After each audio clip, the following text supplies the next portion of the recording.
I am going to start now. So hello, everyone. I'm Noriko, Chair of the National Federation of Republican Women's Campaign Committee. I'd like to start by thanking our National Federation of Republican Women President, Eileen Sobjack, and First Vice President and my campaign committee advisor, Vanessa LaFranco, for being here and for their continued support to the campaign committee. I'd like to recognize Marcel Kobitz, the state president for the Florida Federation of Republican Women, and a quick shout out to our campaign committee's technology subcommittee, Cindy Casaus, and helping her today administering our Zoom controls is Maria Sophia, chair of NFRW Youth Outreach Committee, and Christine Peters, vice chair of NFRW Award Committee. So before we introduce First Lady Casey DeSantis, I'm just going to ask our president, Eileen Sobjack, to say a few words. All right. Well, thank you, Chairwoman Noriko and the campaign committee for organizing this meeting. And special thanks to First Lady of Florida, Casey DeSantis, for taking time to talk to us today, especially since you're in the midst of not only a very busy election season, but also helping Floridians recover after a devastating hurricane. And I hope all is going well there. The National Federation of Republican Women is the largest grassroots Republican women's organization nationwide with 65,000 members. And in 2021, and now we are gaining on that number this year. We've got clubs and charters and communities across this great country with state federations leading them. We educate and empower our members politically. This campaign season, we've been working so hard to create the red wave. We've got 11 days and we must run this race to the end, creating this red wave, giving it all our energy. I think of the sprinter when they near the end of the race and there's always that last spurt of energy to reach the finish line.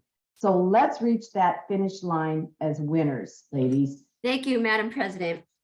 So it is my honor to introduce First Lady Casey DeSantis, who is representing her husband, Florida Governor Ron DeSantis's re-election campaign as he continues to focus on helping those impacted by Hurricane Ian.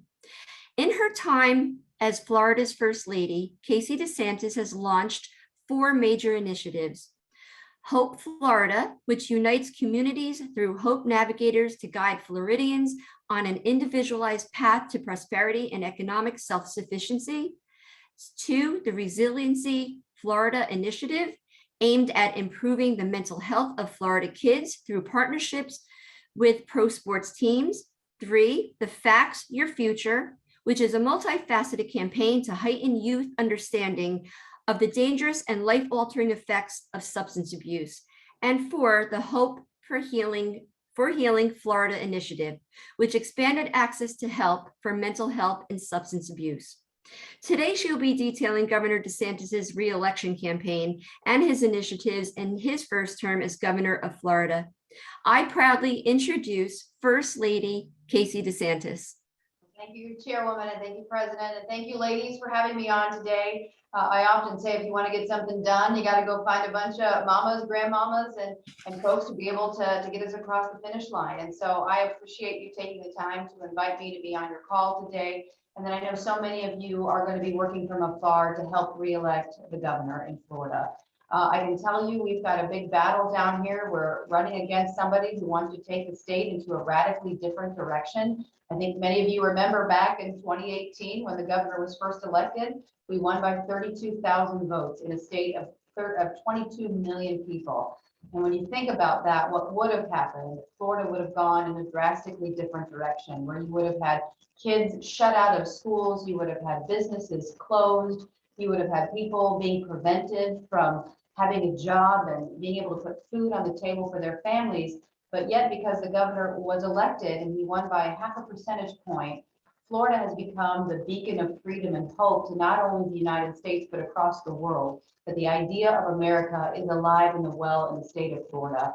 And I believe that there are other states that saw what Florida was doing in the midst of COVID and followed suit. And therefore, kids were able to get back into the classroom faster. I think if we can win a big election with your help, everything that you can do from afar, I think it really sends a lot of messages. One, it solidifies, obviously, Florida for generations to come. for freedom, for individual rights to make the decisions that they think best for their family without government interference. Also, another big reason why we need to win and win big, it's repudiation of the woke corporate media and the leftists who have been lying repeatedly and have been wrong about the governor and his leadership. But I think another thing that's really important, I think if the governor can win and win big in Florida, I think it shows that if you have backbone and strength, if you have courage to stand up for what you know in your heart is right, you lead with convictions, you're not looking at the headlines, you're not listening or taking any polls, you just lead, you become a leader. I really think that it's going to give a lot of strength to other Republicans across this country to have a little bit of strength too, because they saw that the governor took the arrows and they took the hits, but he was right and he never wavered. And I think it'll give a lot of strength to those folks who are currently running in races and those who are going to be heading up to Washington and hopefully taking the majority in the Senate and the House. I think they'll look to Florida and the governor as what is possible when you lead with conviction. So I thank you for having me here today, and I really thank you for what you're doing to help support the governor get reelected. Thank you so much, First Lady. This is Cindy from Arizona. So we are so glad that you were able to join us on today's Zoom, and we've got some questions for you. So I'm going to go ahead and kick it off with the questions. My first question for you is, people are afraid that all the people moving into Florida from blue states will bring their politics with them and vote blue. What are you seeing there on the ground in Florida? Yeah, what I'm seeing is probably what you're seeing in Arizona, is the folks coming from California and Arizona. And then also we're seeing folks from California who come down to the Sunshine State, from Illinois, from New York, from New Jersey, from Michigan.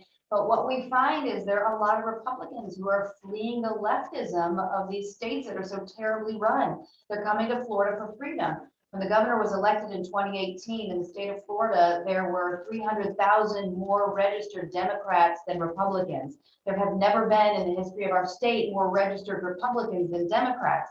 You fast forward to today, they have closed the books on the voter registration, and now we have 305,000 more registered Republicans than Democrats in the state of Florida. So I think that you see that Florida is moving into the red category. It's been a swing state. I don't know if that's necessarily true, but it's because people are coming here in the name of freedom, because they want to make the decisions that they think best for their children as it pertains to education. They want to see safe communities. They want to see a governor who backs law enforcement. They want to see somebody who really promotes the environment and our water quality, and also somebody who has a firm understanding of our economy and has sound fiscal policy. And so you see this, and not only Florida, I think Florida leads the nation for in-migration, but you see other states are attracting folks, especially from California, fleeing the lockdowns and coming to states that are free and open. Yeah, absolutely. No true statements, and us being in Arizona definitely see that as well. And those numbers are tremendous. So thank you for sharing those. You mentioned education briefly. How has Florida made education and parents a priority? Oh, yeah. So that is one of the biggest priorities for the governor, because Florida is the education state. Because here we believe that parents make the decisions that they think best for their children. Woke ideology and sexualized content should not be thrust down the throats of 4-year-olds. We think that that's inappropriate, and have taken action through the legislature to ensure that doesn't happen. Any conversation on the well-being of a child needs the parental consent and understanding before any action is taken. And curriculum transparency was something that the governor championed and also worked with the legislature, meaning that parents have the right to see what is being taught in the classroom. And if they don't get that within 30 days of that request, parents now have a right of action to sue the school district, and actually the principal's teaching certificate can be revoked if they're not being forthcoming with what their children are being taught. And I think that's really important, because we want parents to be in the driver's seat, because they're ultimately the ones that know best for their children. That's why we've also done the largest expansion of school choice in the history of our state. Now we have 1.3 million children and families partaking in school choice options. We also believe that as kids grow up, they're going to be the ones that are going to inherit this great state. So understanding the role of government is really important. Where our rights come from, that they come from God. The government is put in place to protect those rights, not usurp them. And so we've really doubled down on civics initiatives and civics education. Actually, teachers in the state of Florida can get a $3,000 bonus if they go through a Hillsdale style civics kind of boot camp. So they get a good foundational knowledge, and then they teach that to their students. And again, it makes good citizens in these kids going forward. We also are very much against and have empowered parents when it comes to critical race theory. That's something that's inappropriate being taught in the schools, and it's not allowed. Kids should not be taught to hate each other or to hate their country. So really trying to put parents into the driver's seat, but then also understanding that we do have good teachers here. We need to incentivize good teachers. We've done the largest expansion of teacher pay in the history of our state. I think we're nearing now in on the top 5, definitely in the top 10 starting minimum salaries for teachers. And so there's a lot more we can talk about with education, but really parents, especially moms, saw what happened in COVID. They had a chance to peer into the classroom, didn't like what they were seeing, and they want to ensure that they're the ones that are in the driver's seat when it comes to the well interests of their children. That's why also in Florida, we see a lot of moms and dads, for that matter, running for things like school board, like we've never seen before. These are moms that were watching, they didn't like what they saw, and they wanted to take a meaningful action to try to make a difference. And so the governor in Florida backed 30 different school board candidates. We've won 25. There are more going into a runoff that hopefully will be victorious on election day. But these are good folks who just wanted to put their hat in the arena and wanted to support other families and their children. And so we need more folks like that going forward. As you are all leaders, I think it just makes a big difference when it's one thing to talk on the sidelines, another thing to go out and make a difference. Absolutely. Thanks for that. I think being in a Zoom room full of women and moms, our parents have been more engaged than ever. And a lot of that had to do with what they saw and didn't see during the pandemic. So speaking of that, can you talk a little bit about Florida's economy survived a very difficult time during the pandemic? What do you credit that to? Yeah, so well, we had some pretty tough federal headwinds coming from Washington. There's really bad policies that are being inflicted on the country. I think you all well know that as moms, you go to the grocery store, you see these grocery bills and they're astronomical. I mean, this is all because of what the Biden administration has done.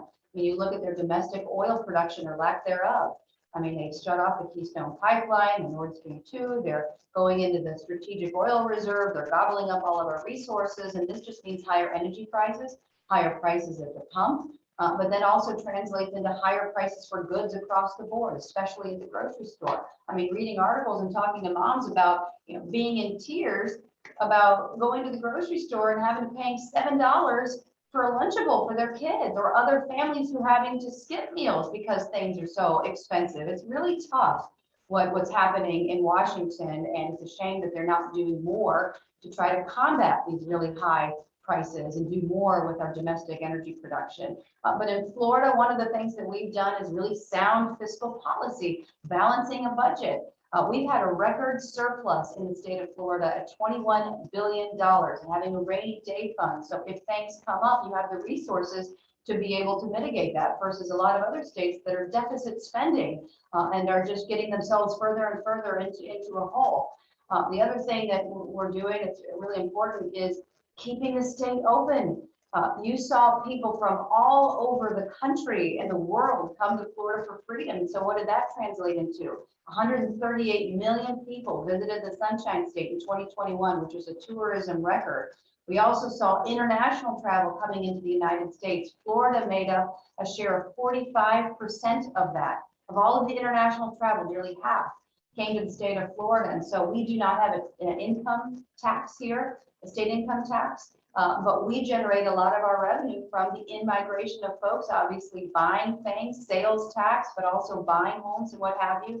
And with that, we have a $100 billion budget. We've had a $21 billion surplus. And so Florida is able, as best they can, to navigate these really bad federal headwinds that are coming from Washington.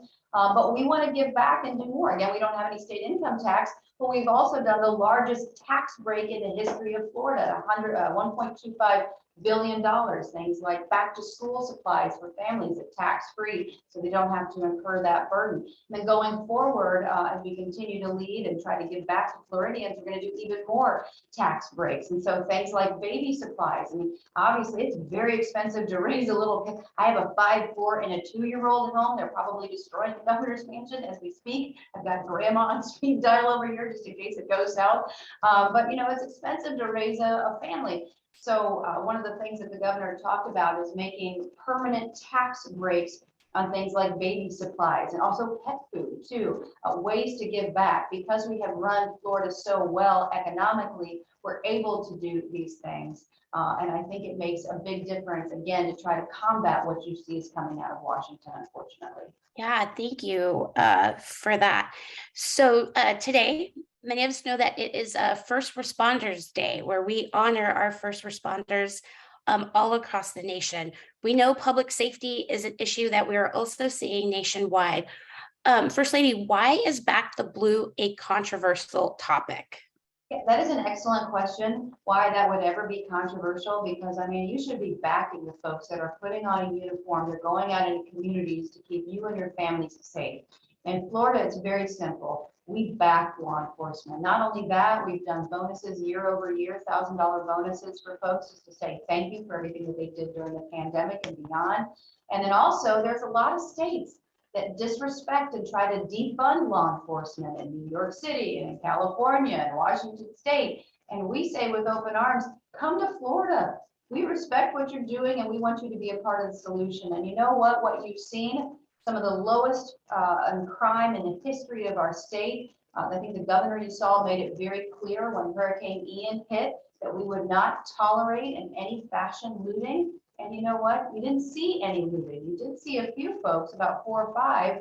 And might I add that some of those folks, 3 or 4 of them, were people who had come into the country illegally. But we made it very clear in the state of Florida that we don't tolerate that. And any community in the state of Florida that tries to defund law enforcement, the governor has put the brakes on that and said, and actually have prevented them from doing so. And I think, again, as a result, you have seen that we have very safe communities across the state and people are happy. Because I'll tell you what, as a mom, I want my kids to go out and play. I want them to go down the street, to walk home from the school bus without fear of them being in danger. And one way you do that is enforcement of the rule of law, and you back law enforcement who, again, are out in the communities and they are putting their lives on the line to protect us. And we owe them a big thank you. So to answer your question, it shouldn't be controversial. Absolutely agree. And I see a lot of my other fellow members nodding their heads. So cannot believe that our election is just 11 days away. Talk to us. I know we could spend a whole Zoom meeting talking about this, but what's at stake for this election? Like, talk to us about that. Yeah, sure. I mean, I think there's a lot at stake. I think personally in Florida, and I touched upon it at the top, you know, it's sending a message to the entire country that, you know what, government is put in place to protect the rights of the people, not to usurp them. I mean, I remember getting very disappointed and it was very frustrating when you saw other governors who were telling people that they had to lock down and shelter in place, and then they were going out to 4 or 5-star Michelin star restaurants, sitting out there with their health officials and telling folks that they need to do one thing, but clearly that they were living a different standard. I don't think that that is appropriate for an elected official. And honestly, it's not a good way of going forward. In Florida, we did it right. We put people of this state in the driver's seat to make the decisions that they wanted. If they wanted to go out to dinner, that was their choice. Their children, however, had a right to be able to be in the classroom and live up to their God-given potential. Everyone in this state had a right to work and to be able to put food on the table for their families. And for all the businesses across the state of Florida, all the sweat equity and everything that they did and they put into creating that business, it wasn't for government to shut them down. It was for them to be able to continue the American dream. And so by the governor who stood up in the face of relentless attacks on every step of the way. I used to joke, I said the governor could walk on water and they would say to the media that he could not swim. I mean, it was just to the point where it just became absurd after a while. But I think if the governor can win and win big, like we've never seen in the history of Florida, it will send shockwaves across the country. That again, it's a repudiation of the woke corporate media. It's a repudiation of the left. And it is a sign that, you know what, freedom is alive and well in Florida. And again, it gives a lot of strength, I think, to a lot of other Republicans out there, the way to lead with conviction going forward, to not care what the woke corporate media is saying about you. Don't worry about the headlines. You know, the governor would say, if they're not attacking you, then you're probably not doing something right. You just do what you know in your heart to be right. And so we hope that that will be a big deal on election night. I mean, the stakes go beyond that. I mean, honestly, we can talk about law enforcement, the economy, and education, we touched on a little bit, but I mean, it really is about freedom. It's, do we want government telling us what to do, or do we believe that our rights emanate from our creator and that we are the ones who determine how we want to live? And that really, I believe, are what the stakes of this election will be in Florida particularly. Thank you. So we've been following, of course, Florida's March for Freedom and carrying that torch for all of our other states. But many of our members have also followed your journey during your battle with cancer. We have sent prayers and social media tweets and everything to support you. And we are so glad to hear that you're cancer-free now. Can you share with us an update on how you're doing? Sure, well, then I appreciate that. So yeah, I feel great. I said, as long as I have a pulse and a breath, you're going to see me out fighting a good fight. You know, it was a heck of a battle, and you might have seen me last night on Hannity talking about it with the better half. You know, yeah, it was just great that he was with me every step of the way, and he was helping me with kids. By the way, my children, when this was all going on, were 4, 3, and 1. If you can believe it. So it was a tough thing to have to navigate with such young babies. But I feel really great. Honestly, I feel in a lot of ways I'm stronger now than I was before cancer. It gives you a lot of context and perspective on life. It gives you the strength to be able to fight each day and live life to the fullest. I mean, if God's honest truth, we know we are not guaranteed tomorrow. So the question is, how do we want to live today, and what can we do to maximize the day and this blessing that we've been given in this life? I will say that for all of the women on this call, this is just a public service announcement, go in and get your preventative screenings. I know, like, a lot of eyes roll when you think about it, because I didn't want to do it. As a matter of fact, you probably know my story. You know, I went into my OBGYN because I, you know, felt something, but I didn't feel something in my breast. Internally, something didn't feel right. The best I could describe it was that it was a dull sensation. And I went in to go see her, and I told her about it. She felt around. She said, quote, "I don't feel anything. You know, you're good to go. Is there anything else I can do for you?" And I said at that point, I was like, "Well, no, you're the expert. I guess if I'm good to go, I'm good to go." So I got up and I left. And I remember getting into the car and started driving home, and then just something just sat in my pit of my stomach. I said, I just cannot accept that. And so I ended up finding and scheduling my own mammogram. I mean, go through the bureaucracy, finding a place to do it, calling, getting the approval, doing all of these things, because I did that in my own accord. And thank God that I did, because that's when they found something. And they found it at a point where, you know, God, as you can see, you know, it was treatable. There are treatments for it. But had I had listened to her, you know, I might not be sitting here right now.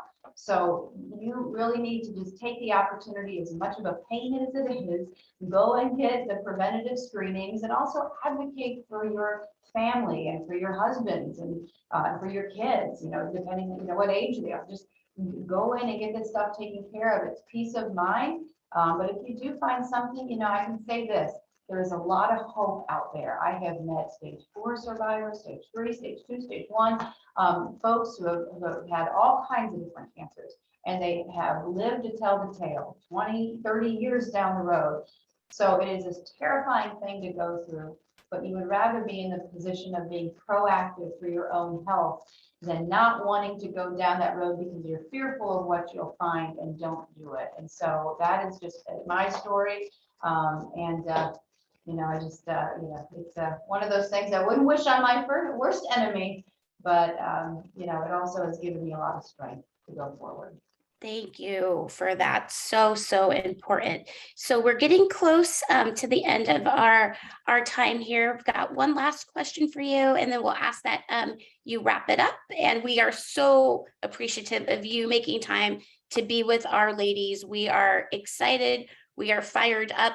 We have ladies across the Federation making calls into Florida and other states to bring on that red wave. So my final question for you, First Lady, is could you just tell us a little bit more in general about your role as First Lady and your responsibilities in that role? Sure, yeah. No, one of the things that the governor has done has been wonderful. When he was first elected, I told him, I said, I'm of the belief when much is given, much is expected.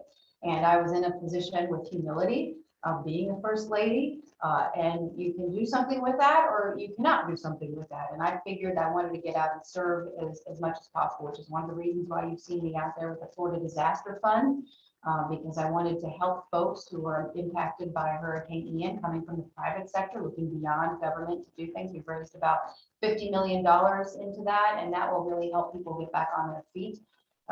Especially if they didn't have flood insurance and they wasn't contingent upon that for their mortgage, but they saw, a 500-year flood.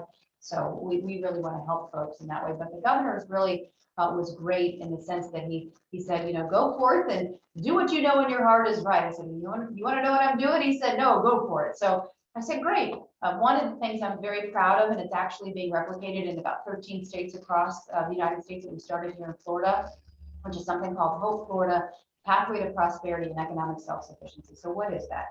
So in 2019, after he was elected in 2018, I went around the state of Florida and I did listening sessions, specifically as it pertains to the child welfare sphere. I wanted to know how things operated, who are the key stakeholders on the ground, what is government's role, yada, yada. And so I found one thing to be clear very quickly. You have a lot of really good people who are doing wonderful things, but it's very siloed.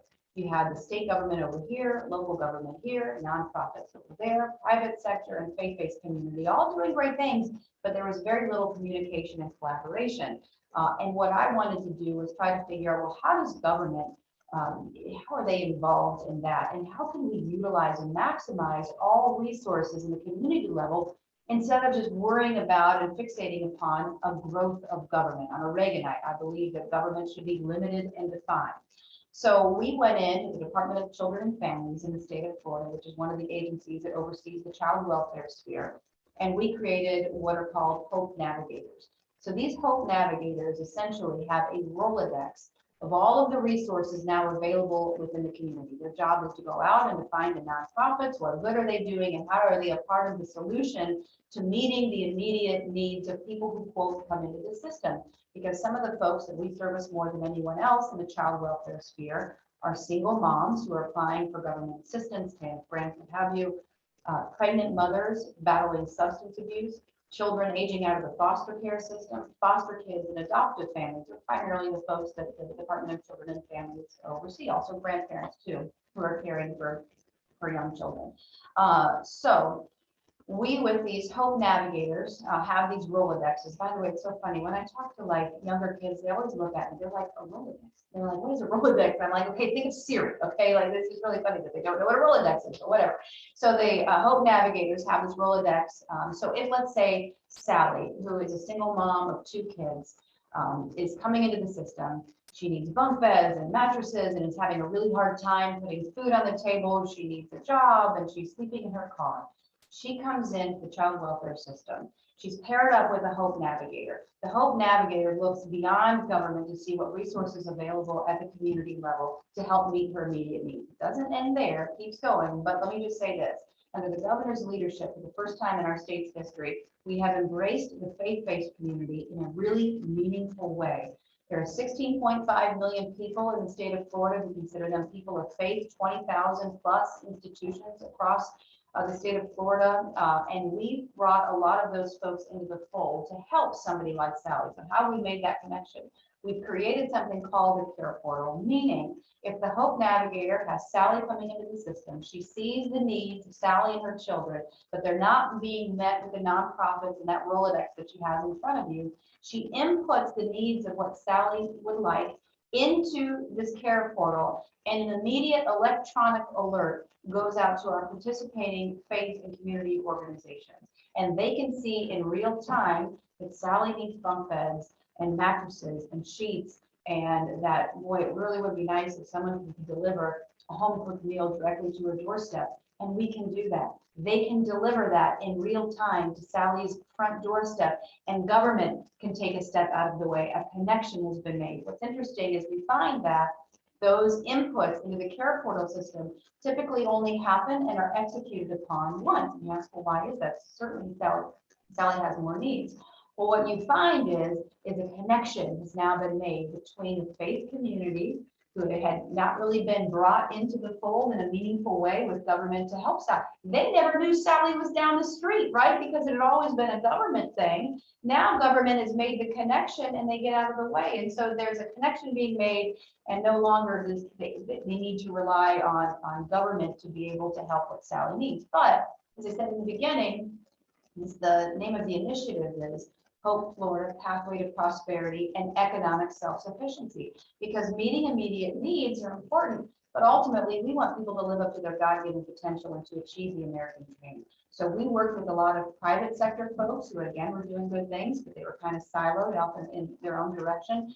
And we said, hey, Sally would love a job, but can she work a 9 to 3 instead of a 9 to 5?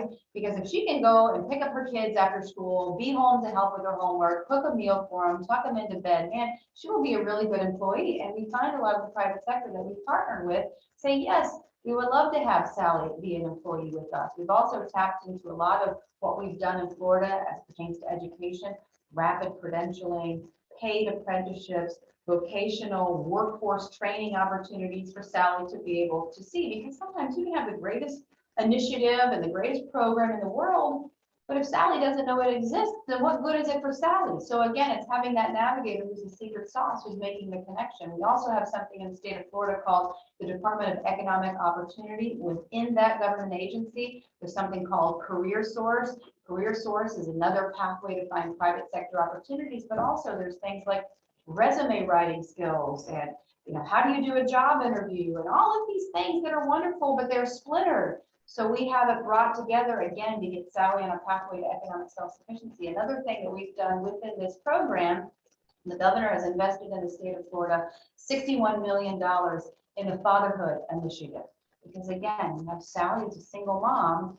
Man, would it be nice if we could pair her children up with a mentor? Because I can tell you the one thing that makes a difference, and I have seen as First Lady, that you can do for these children, if you give them a mentor, somebody who gives them value and meaning and worth, and not to say that it's not mom, clearly mom is the one, right, who's running the operation, but somebody who can help support, especially if there's not a father in the picture, who can help give them hope and opportunity and ideas and help them navigate, it makes a huge difference. And so we've been able to, with our Hope Navigators, pair them up with the governor's initiative, the Fatherhood Initiative, to find funds and support services to find a mentor for children. And this has been replicated, this whole initiative, Hope Florida, has been replicated across state agencies now in Florida.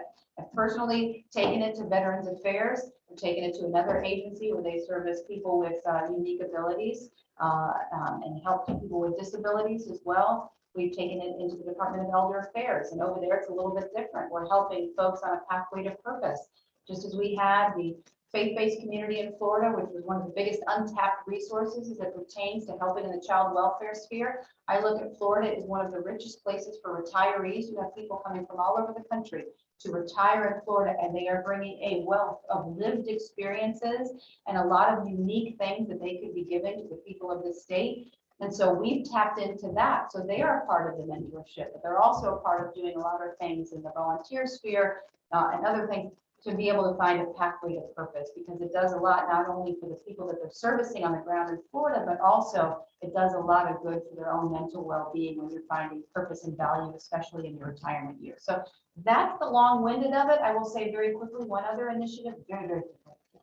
You mentioned at the top the resiliency.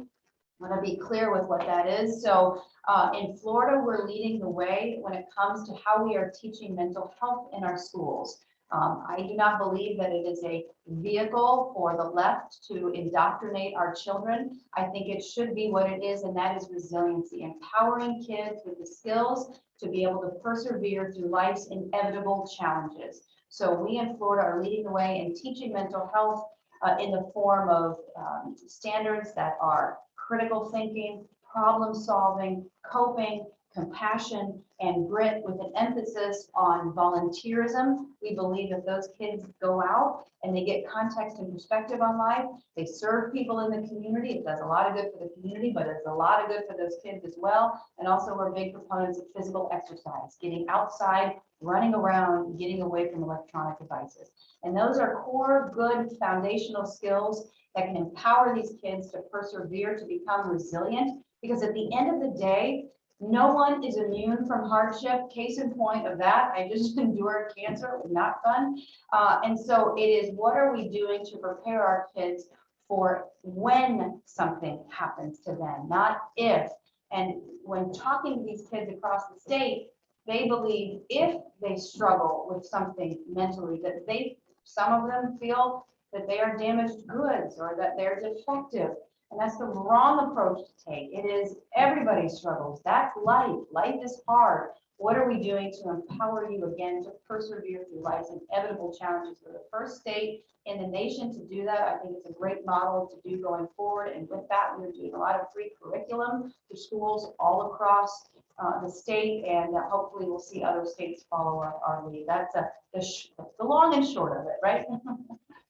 Absolutely. And from the comments that I saw come through the chat, it sounds like many of our ladies in other states want to replicate some of those programs you mentioned. So certainly leading the way. All right. So we are going to ask you just to give us some final remarks today. Again, thank you for being on. We know your time is so valuable. We've gone a little bit over time, but we still have a full Zoom room. So again, thank you, First Lady. And if you'd like to go ahead and wrap it up. Well, first of all, thank you. I know Helen Foray is on the call, who's a rock star down here in Florida. So any of you guys across the country who want any information on our initiatives or anything that we're doing or our thoughts, feel free to reach out to her. It will get to me. I would just say a big thank you. I know there's a lot at stake in this election. There's a lot of battleground states that we're looking at. Arizona, of course, up in Georgia, we've got a Senate race, in Ohio and Pennsylvania and Nevada with Adam Laxalt. I mean, there's a lot going on, and I know a lot of you guys are very busy. The sheer fact that you're on the phone with me now and you are looking to support the governor from afar, I cannot thank you enough. It means the world to us. I go back to 2018, which was nail biter. You know, I never saw it, but people told me about the U-Hauls in Broward County when you had all those ballots coming in at the last moment. The margin was slimming down, and you know, we were looking at one of the statewide elected officials went from Republican to Democrat, and then you did a recount with the Senate, and they were looking to do, you know, the recount with the governor. And listen, we do not want to have a squeaker in Florida. We want to have a mandate in Florida, because this is how we believe that governance should happen. We believe that the governor, again, and government is put in place to protect the rights of the people, and that they ultimately make the decisions about how they want to live their lives, whether their kids wear masks, which I think are ineffective, and I go on with that, or whether they believe that they should be having a COVID jab. In Florida, we do not believe that that is something that should be imposed upon kids. We don't follow the CDC guideline when they say that should be a part of the immunization schedule. It is a parent's choice. And so we've led the way on so many fronts in Florida as it pertains to freedom. Your calls and your support and your ability to make a difference from afar will put us over the top. I know of it because you're powerhouses. I mean, you're in the position as to where you are because you want to make a difference.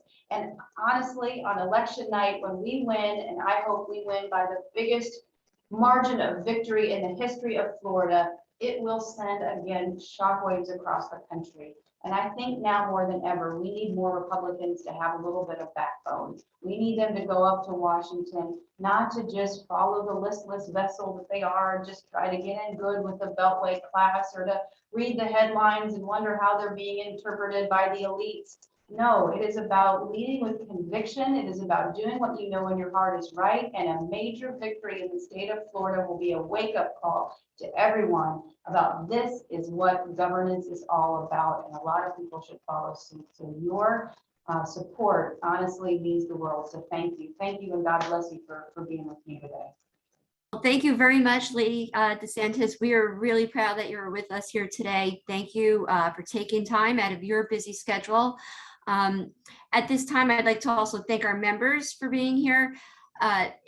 We know you have a busy schedule. If you need to jump off, I'm just going to ask our campaign committee advisor if she would like to talk about our Super Saturday for tomorrow with our members.